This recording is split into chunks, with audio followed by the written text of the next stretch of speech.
3 unique mutual fund के बारे में बताता हूं एंड लास्ट वाला तो आपको 100% नहीं पता है। तो फर्स्ट है आर्बिट्राज फंड। जी हाँ, ये एक हाइब्रिड फंड है जो मार्केट में मिस प्राइसिंग का फायदा उठाते हैं।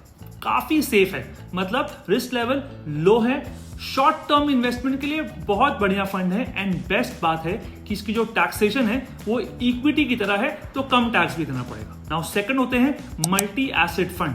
ये क्या है? ये फंड जो है आपका पैसा कम से कम 3 एसेट क्लास जैसे कि इक्विटी, बॉन्ड या गोल्ड, इक्विटी, बॉन्ड और रियल एस्टेट, इक्विटी, बॉन्ड और सिल्वर, मतलब कम से कम 3 जगह आपका पैसा लगाते हैं।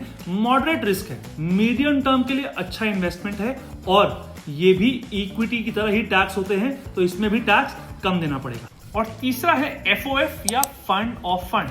ये एक यूनिक म्यूचुअल फंड है जो दूसरे म्यूचुअल फंड में आपके बिहाफ में इन्वेस्ट करता है। मतलब मान लीजिए आपको यूएस के स्टॉक मार्केट में इन्वेस्ट करना है और उसके लिए आपने इंडिया में एक म्यूचुअल फंड ले लिया।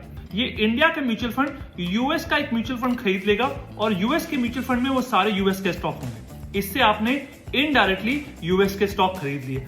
प्रॉब्लम यह है कि इस एफओएफ में आपको 2 बार कमीशन देना पड़ेगा। क्या मतलब? एक तो इंडियन म्यूचुअल फंड को और एक यूएस के म्यूचुअल फंड को। कोई क्वेश्चन हो तो कमेंट में पूछ लीजिए और ये सब्सक्राइब बटन दबाना बिल्कुल मत भूलिएगा।